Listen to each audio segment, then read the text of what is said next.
I'm Donald Erhart. This is speech 4 for Intro to Speech at Columbia College.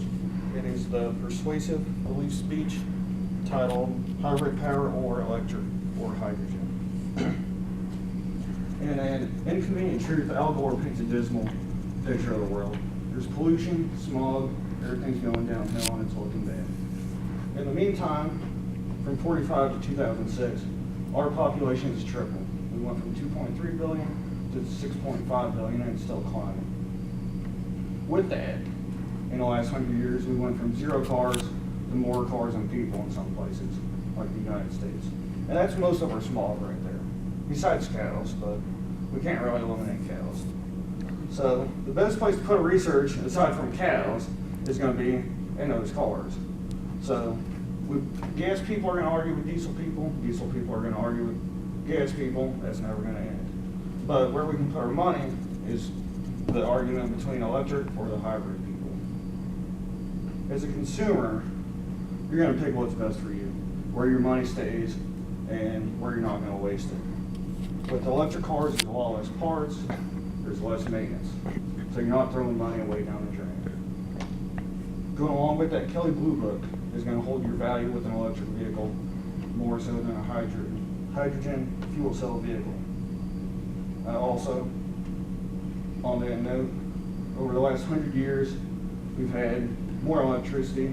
It's gone way back beyond 100 years. And it's time tested, whereas fuel cell vehicles are just the last 10, 15, where we keep getting promises that it's going to come and get better. But electricity has proven itself. Besides that, looking at yourself as a consumer, you've also got an obligation to the environment. Hydrogen is costly to produce. Wrong states that 95% of it comes from natural gas. We're right back to fossil fuels, what we're trying to get away from. Also, trying to split hydrogen away from water takes a lot of electricity. You're burning up energy, just to make energy later on. It's really not efficient, and you're also making CO2 in the process. The other thing we're trying to avoid. Wrong goes on as far as efficiency. For every gallon of gasoline, we create 11 kilograms of CO2 over the entire process, from making crude oil to you driving your car. While in a hydrogen fuel cell vehicle, that number is a little over 14. So as a hybrid, you're making more pollution on average. Not exactly what we're going for, but that's the hydrogen fuel cell vehicle. With the electric vehicle, you're looking at 0, other than the power plant. And we can control that really routinely. With those two, there's still a lot of debate about the feasibility of either. Going back to where we make electricity, people are worried about nuclear power. A lot of that came from the 1979 incident at 3 Mile Island, when the nuclear reactor blew up. But looking at the flip side of it, hydrogen's volatile too. Like you can light a match and blow it up. It's not exactly safe either.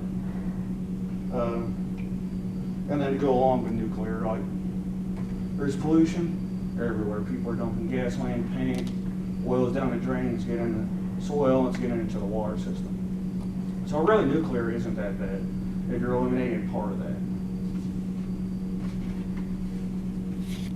We know that electric is best for you as a consumer and best for the environment.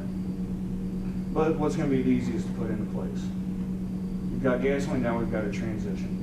So looking at the infrastructure, electricity's already there. You're looking at it right there. You've got it in your wristwatch, it's in your home, it's in your workplace. You don't have to go very far to find it. Hydrogen, probably a couple 100 miles at the least, depending on where you live. So we've got to build that up so you can actually use what's there. With electricity, it's going to be a lot less costly to install. There's already power lines, you just need the cord to plug your car into it for a true electric car. Hydrogen, we're going to have to build complete gas stations, rezone areas. There's going to be a whole lot of reorganization.